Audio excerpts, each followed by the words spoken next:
Masjid Kiai Merogan ini dibangun pada tahun 1871 Masehi. Dibangun oleh Kiai Merogan. Kiai Merogan ini nama lengkapnya atau nama aslinya Kiai Masagus Haji Abdul Hamid bin Mahmud. Karena beliau berdomisili atau tinggal di tepi Sungai Musi di muara Sungai Ogan, maka lebih dikenal dengan sebutan Kiai Merogan atau Kiai Merogan atau Kiai Marogan. Nama Kiai Merogan diabadikan sebagai nama jalan dari Jembatan Kertapati sampai ke flyover Keramasan, Jalan Kiai Merogan. Kiai Merogan ini berdomisili di depan kita Sungai Musi, di sebelah kanan ini Sungai Ogan, makanya disebut Sungai Kiai Merogan.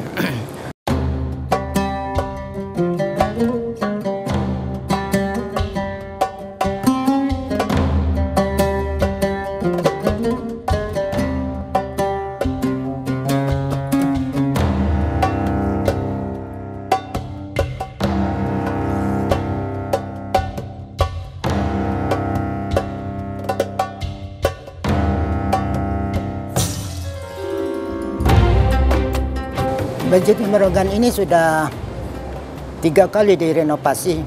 Pertama tahun 1950 Masehi pada waktu Wali Kota Haji Abdul Qadir.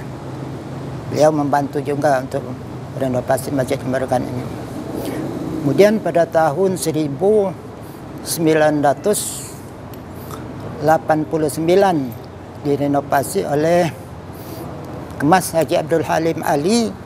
Beliau adalah seorang dermawan dan pengusaha dari kota Palembang. Beliau mengeluarkan biaya sendiri sebesar lebih kurang 325 juta untuk merenovasi Masjid Merogan ini, dan diresmikan oleh pada waktu itu Menteri Kehutanan yaitu Insinyur Haji Hasrul Harahap. Renovasi yang ketiga kemudian tahun 2006 renovasi, ada beberapa yang bocor, ada penggantian genteng juga oleh Kemas Haji Abdul Halim Ali. 3 kali renovasi.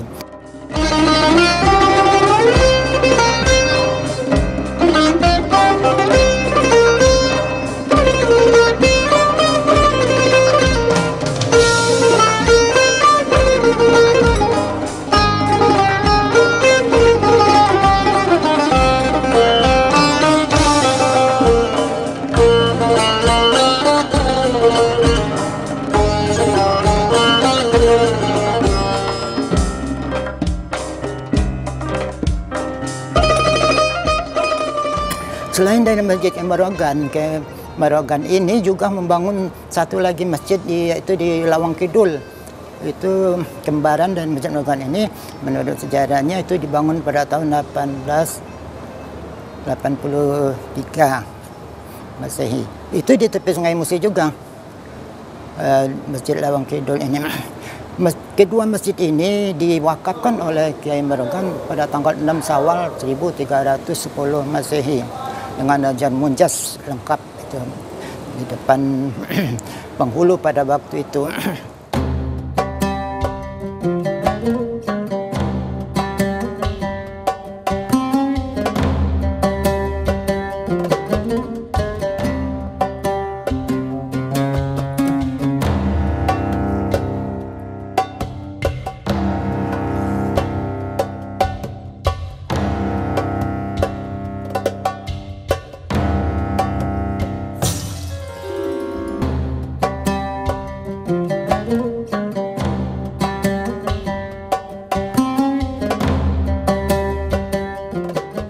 Kiai Merogan ini berdakwah selain dari Merogan, Lawang Kidul, kemudian bolak-balik dari Lawang Kidul ke Merogan, juga ke dusun-dusun dari Perdu, Sungai Rotan, Pemulutan, Patun, Dingkis dan sebagainya.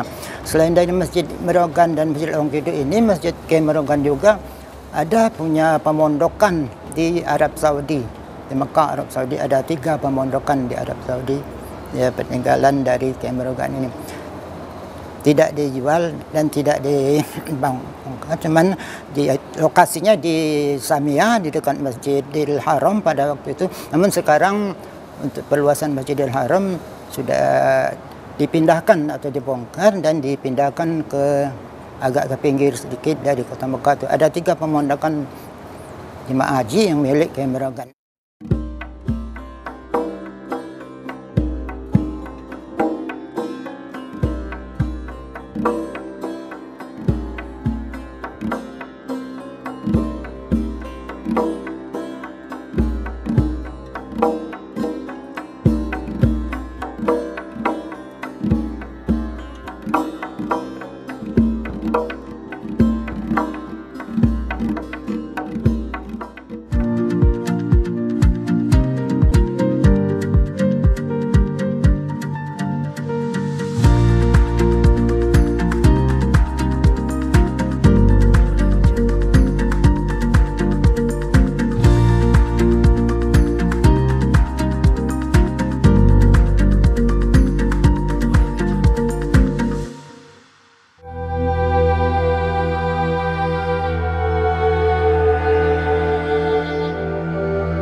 Kiai Merogan ini semasa hidupnya beliau seorang pengusaha, punya usaha yaitu sawmill atau perusahaan gesek kayu. Dari hasil gesek kayu inilah beliau membangun 2 masjid ini, Masjid Merogan dan Masjid Lawang Kidul. Beliau sudah ditinggalkan oleh ayahnya pada waktu usia lebih kurang 9 tahun. Pada waktu itu nama ayahnya bernama Kiai Masagos Haji Mahmud alias Kanang. Pada waktu itu berangkat haji bersama anaknya yaitu Abdul Hamid ya, yang Kiai Merogan, naik kapal pada waktu perjalanan pulang dari Arab Saudi atau dari menunaikan ibadah haji. Pas di Hadramaut itu kapalnya tidak mau berjalan. Pada waktu itu ayah Kiai Merogan ini sakit dan meninggal di tengah laut di atas kapal itu. Kapal ini selalu mengarah ke daratan. Akhirnya dimakamkan di daratan di Hadramaut. Jadi di Kubah Al-Jawi, jadi makam ayah dari Kiai Merogan ini, Kubah Al-Jawi. Pada waktu itu usia Kiai Merogan 9 tahun lebih kurang. Nah, Kiai Merogan ini banyak berguru juga dengan beberapa orang guru, yaitu antara lain juga Syekh Yasin Padani dan juga yang lain-lain juga, pada Mufti Masjidil Haram.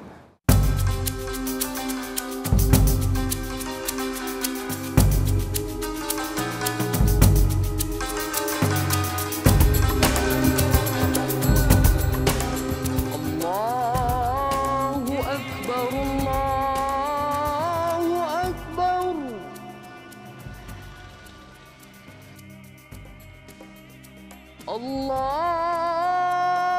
Akbar, Allahu Akbar. Asyhadu an la ilaha illallah.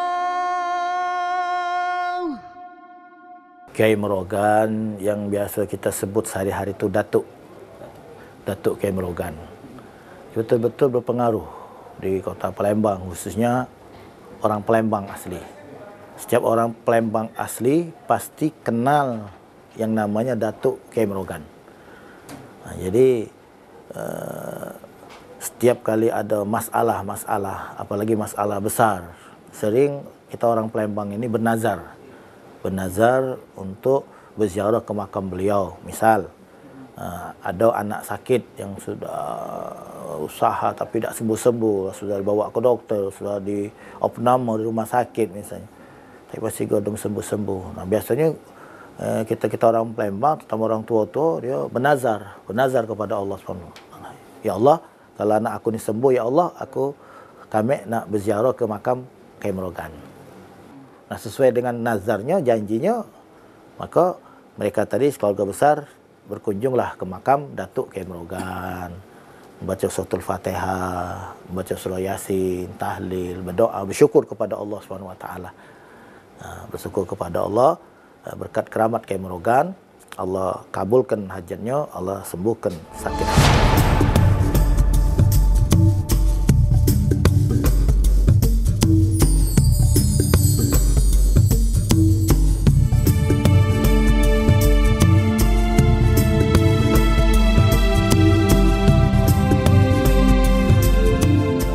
Makam Kiai Merogan ini terletak di samping Masjid Kiai Merogan.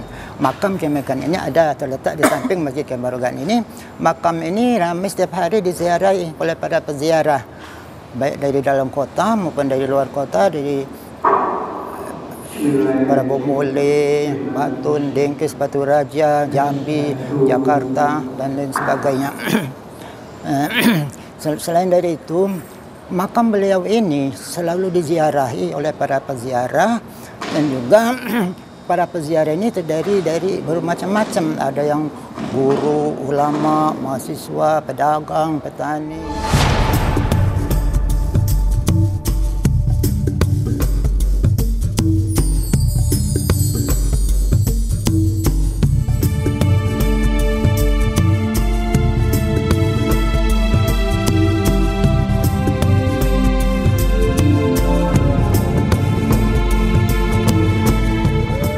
Yang jelas masjid ini punya aura yang luar biasa.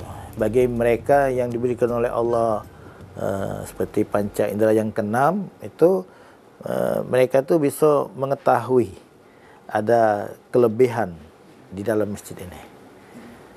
Ada sesuatu yang luar biasa yang tak bisa ya dilihat atau didengar atau dirasakan oleh manusia biasa. Nah, salah satu keajaiban masjid ini, walaupun masjid terletak di pinggir laut, di pinggir Sungai Musi, kita sebut laut Nah, sebesar apapun banyu naik, itu masjidnya tidak naik banyu, tidak ada masuk banyu, tidak banjir, lewat. Jadi ini salah satu keunikan, kelebihan, keistimewaan Masjid Kiai Merogan ini. Daya tariknya. Jadi kalau orang dari luar Palembang, khususnya saudara kita dari Jawa, itu kalau berkunjung ke makam-makam ulama di kota Palembang, pasti mereka mengutamakan Masjid Kiai Merogan atau Magam Datuk Kiai Merogan itu.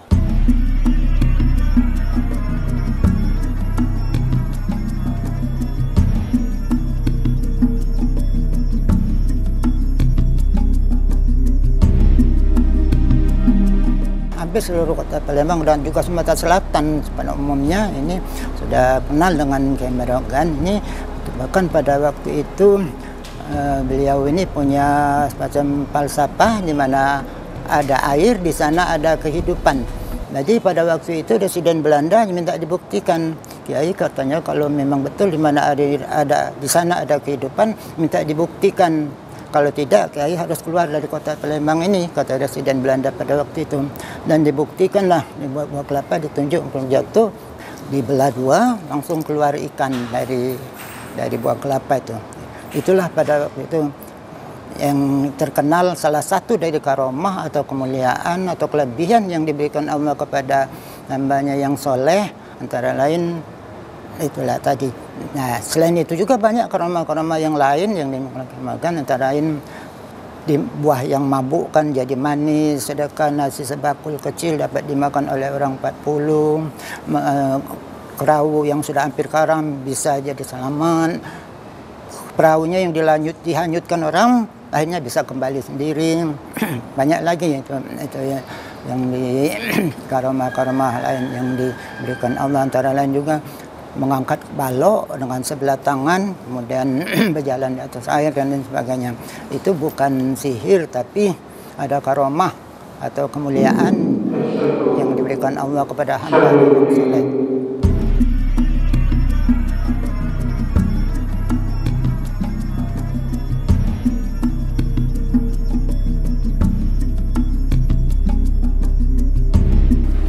Yang terkenal, ini kisah yang sangat masyhur di kalangan kita orang Palembang ini, terjadilah dialog antara Kiai Merogan dengan tentara Belanda.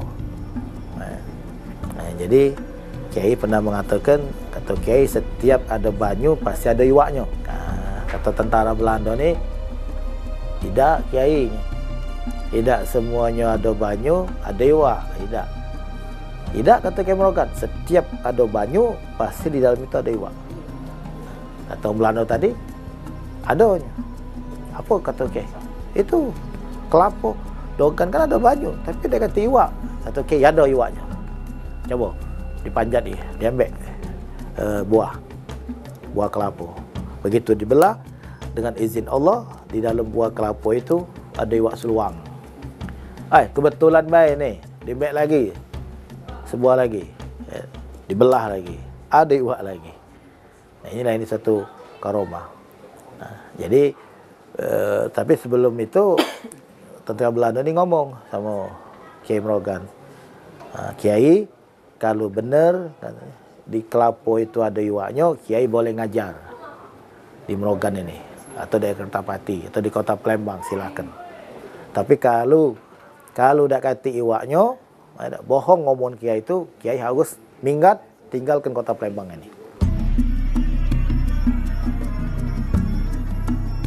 Jadi kami selaku zuriat atau pengurus dari makam Kemarga, kami sering meluruskan, karena seringkali orang yang ziarah ini, terutama orang awam ya, mereka selalu bernazar, Kiai kami mohon lulus ujian, Kiai kami pengen dagangannya laris. Jadi kami peluruskan supaya jangan minta kepada Kiai, tapi mohonlah kepada Allah, tapi berkat karomah, berkat kemuliaan Kiai itu boleh. Kalau menurut ulama, berkat karomah, kemuliaan dari Kiai Merogan, lulus ujian, banyak itu.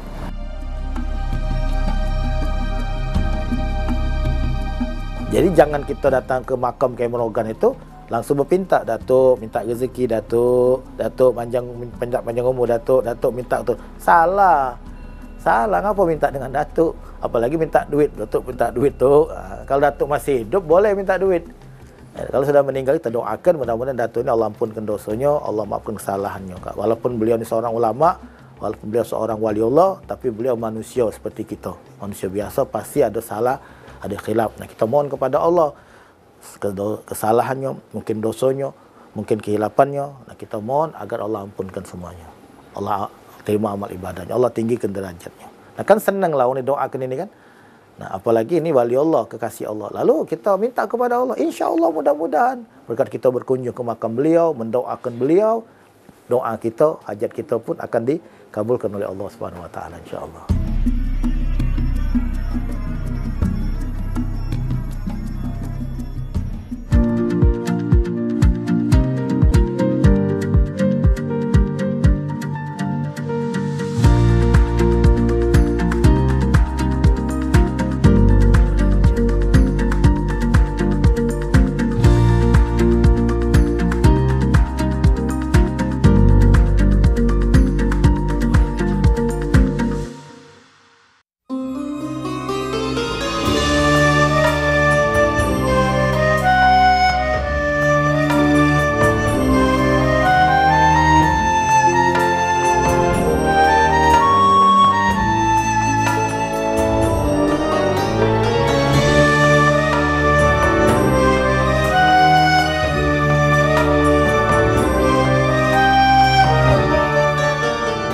Haul itu memperingati tahun wafat.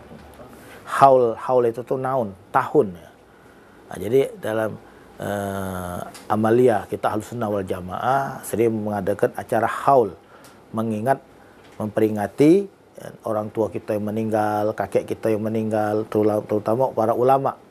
Nah, jadi ulama kita meninggal, kita peringati haulnya. Itulah beda dengan Nabi. Kalau Nabi yang kita peringati hari lahirnya. Tapi kalau selain Nabi, para ulama, para aulia, itu yang kita peringati adalah haul pada saat tanggal atau bulan kematiannya. Jadi karena bulan saat beliau meninggal, maka para zuriatnya dan kaum muslim-muslimat, terutama yang tinggal di kota Palembang, itu mengadakan peringatan haul, memperingati hari wafatnya beliau.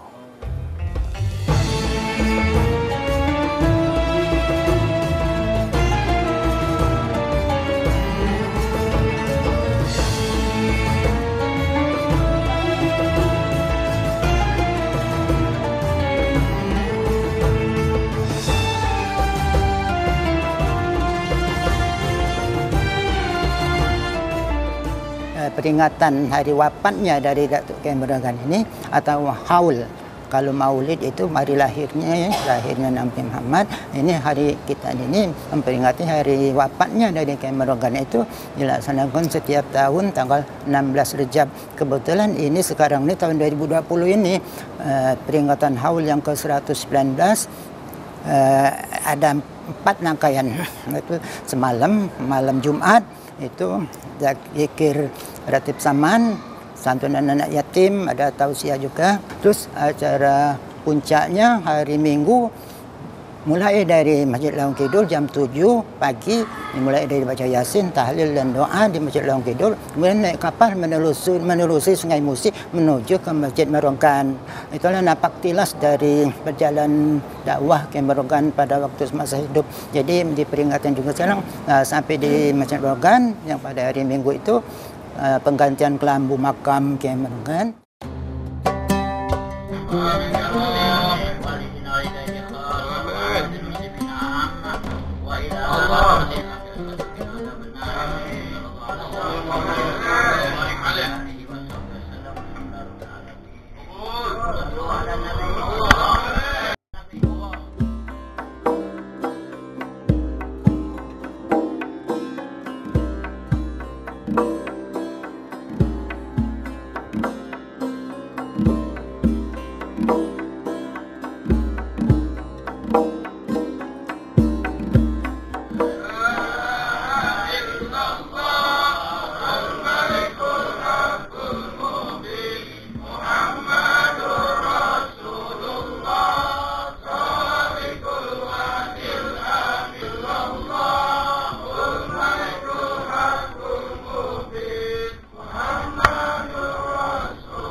Nah, ini ada satu peninggalan almarhum Datuk Kiai Merogan, dan beliau juga menghimbau supaya kita ini mengamalkannya. Pendek. Zikirnya adalah la ilaha illallahul malikul hakul mubin Muhammadur Rasulullah sadiqul wa'dil amin. Nah, ini zikir. Dan zikir ini banyak faedahnya.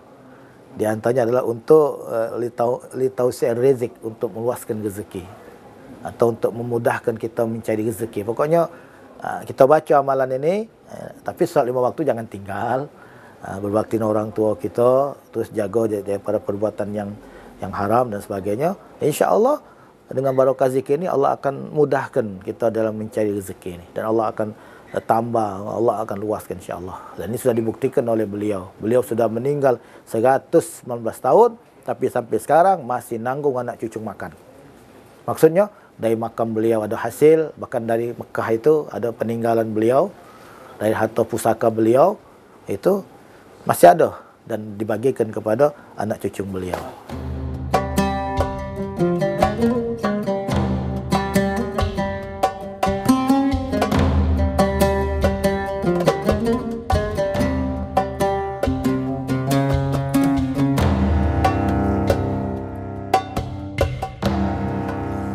Diutamakan kalau tata tertib itu, kita di ziarah itu kita mengingatkan kita kepada mati bahwa kita juga nanti suatu saat akan mati juga seperti ini.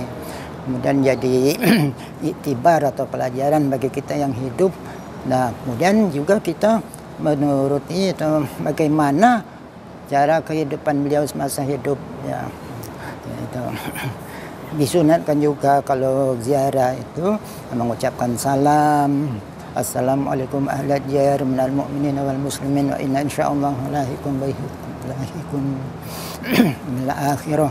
Kemudian ya kalau bisa berwudu, suci dari hadas besar dan kecil, itu aja diutamakan ya. Cuma jangan meminta-minta atau meminta kepada kiai yang kami ini mohon jangan, yang tidak boleh. Kemudian sering juga orang tua yang berziarah itu sering bernazar minta kepada kiai, itulah yang salah. Memang ya pada berziarah ini 80% boleh dikatakan apa yang berdoa di situ Alhamdulillah banyak dikabulkan Allah. Makanya orang tu sering ziarah itu.